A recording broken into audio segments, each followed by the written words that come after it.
హర్యానాలో అసెంబ్లీ ఎన్నికలు ప్రశాంతంగా ముగిశాయి. సాయంత్రం 6 గంటల వరకు 65% పోలింగ్ నమోదైంది. కొన్ని చోట్ల క్యూలో ఉన్న వారికి ఓటు వేసే అవకాశం కల్పిస్తున్నారు. చాలా పోలింగ్ కేంద్రాల్లో ఓటింగ్ ముగిసింది. మొత్తం 90 స్థానాలకు ఒకే విడతలో పోలింగ్ జరిగింది. ఈ నెల 8న ఫలితాలు వెలువడనున్నాయి. జమ్మూ కాశ్మీర్, హర్యానా అసెంబ్లీ ఎన్నికల ఎగ్జిట్ పోల్స్ ఆసక్తికరంగా మారాయి. హర్యానాలో కాంగ్రెస్ విజయం ఖాయమన్న సర్వేలు జమ్మూ కాశ్మీర్లో నేషనల్ కాన్ఫరెన్స్ కాంగ్రెస్ కూటమికి ఎడ్జ్ ఇచ్చాయి. Republic Matrix, NDTV poll of polls, Dainik Bhaskar exit polls హర్యానాలో కాంగ్రెస్కు ఫుల్ మెజారిటీ కట్టబెట్టాయి.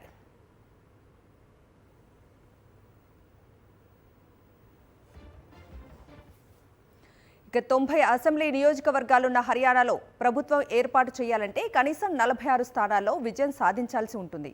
మెజారిటీ సర్వే సంస్థలు కాంగ్రెస్ పార్టీయే ప్రభుత్వాన్ని ఏర్పాటు చేస్తుందని అభిప్రాయపడ్డాయి.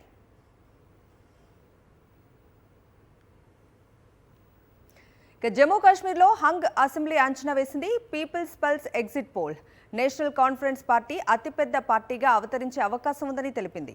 ఎన్సీ కాంగ్రెస్ కూటమి 46 నుంచి 50 సీట్లు గెలుపొందే అవకాశం ఉందని అంచనా వేసింది. పీపుల్స్ పల్స్ పోల్ బీజేపీకి 23 నుంచి 27, కాంగ్రెస్కు 13 నుంచి 15, పీడీపీ 7 నుంచి 11, ఇతరులు 4 నుంచి 5 సీట్లు గెలుపొందే అవకాశం ఉందని అంచనా వేసింది.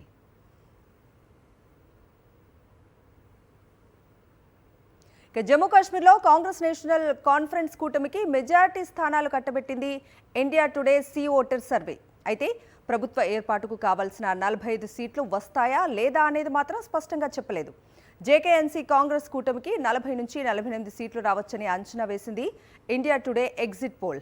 బీజేపీ 27 నుంచి 32 స్థానాలు, పీడీపీ 6 నుంచి 12, ఇతరులు 6 నుంచి 11 గెలిచే అవకాశం ఉందని అంచనా వేసింది.